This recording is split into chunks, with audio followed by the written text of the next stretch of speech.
بانی P T I Imran Khan کی جانب سے رکن قومی اسمبلی شیر افضل مروت کو پارٹی سے نکالنے کے اعلان اور اس کے بعد مزید رہنماؤں کو بھی فارغ کرنے کی افواہوں نے تحریک انصاف میں ایک بڑی تقسیم کا آغاز کر دیا ہے۔ پارٹی کے اندرونی ذرائع کا کہنا ہے کہ بانی عمران خان کی جانب سے شیر افضل مروت کی بنیادی رکنیت ختم کرنے کے باوجود بظاہر وزیر اعلیٰ خیبر پختونخوا علی امین گنڈاپور ان کے ساتھ ڈٹ کر کھڑے ہیں۔ دوسری جانب پارٹی کے مرکزی عہدیداروں خصوصاً سیکرٹری جنرل سلمان اکرم راجہ اس دھڑے کی قیادت کر رہے ہیں جس نے عمران خان سے شیر افضل کے خلاف فیصلہ کروایا ہے۔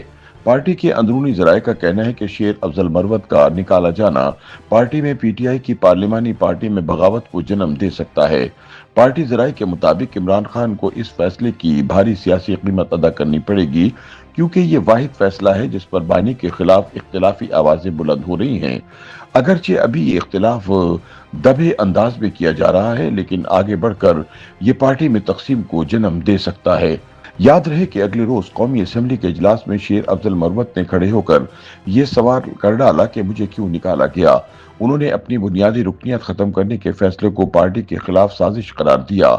شیر افضل کا کہنا تھا کہ وہ روز روز کی بے عزتی برداشت نہیں کر سکیں گے اور انہیں بھی کوئی فیصلہ کرنا ہوگا۔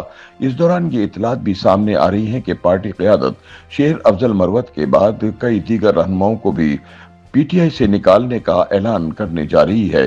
تحریک انصاف کے اندرونی ذرائع کا کہنا ہے کہ ابھی پہلے مرحلے میں شیر افضل مروت نے مجھے کیوں نکالا کا نعرہ بلند کیا مگر اگلے مرحلے میں وہ اس سے زیادہ خطرناک ثابت ہو سکتے ہیں کیونکہ وہ پارٹی رہنماؤں اور کارکنوں میں کافی زیادہ مقبول ہیں اور ان سے مسلسل رابطے میں ہیں۔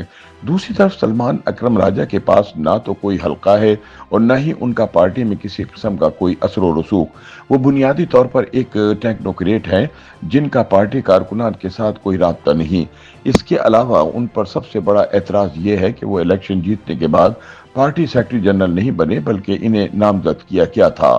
پی ٹی آئی ذرائع کے مطابق اگلے مرحلے میں کچھ مزید پارٹی ارکان بالخصوص 26ویں ترمیم پر پارٹی لائن سے انحراف کرنے والے ارکان اسمبلی کو پارٹی سے نکالنے کی تجویز ہے جن میں شاہ محمود قریشی کے صاحبزادے زین قریشی اور ریاض فتحانہ کے نام بھی شامل ہیں۔ اگر عمران خان نے یہ غلطی کر لی تو شیر افضل مروت کا ساتھ دینے والوں کی تعداد خود بخود بڑھ جائے گی۔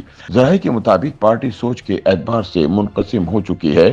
ایک مفاہمت اور عملیت پسند سوچ رکھنے والا گروپ ہے جو کہ فوجی اسٹیبلشمنٹ سے محاذ آرائی اور اس کے خلاف منفی پروپیگنڈا مہم چلانے کے خلاف ہے۔ اس گروپ کی رائے ہے کہ محاذ آرائی کی سیاست پارٹی کو نقصان پہنچا رہی ہے اور اس کے سیاسی مستقبل کو تاریک کر رہی ہے۔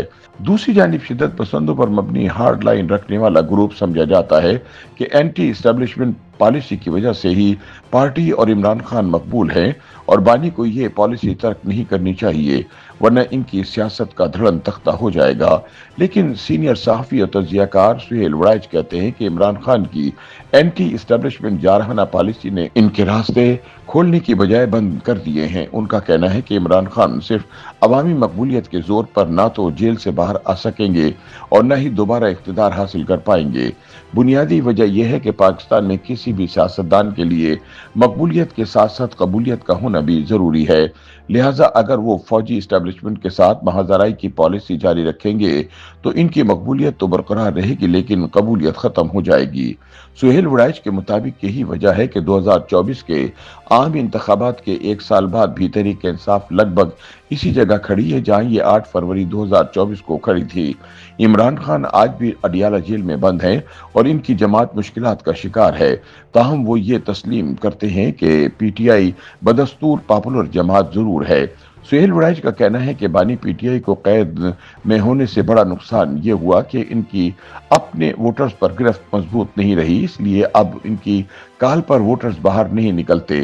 سہیل وڑائچ کا کہنا ہے کہ پچھلے ایک برس میں عمران خان کی کال پر اسلام آباد میں اوپر تلے مسلسل 3 احتجاج اسی وجہ سے ناکام ہوئے ہیں۔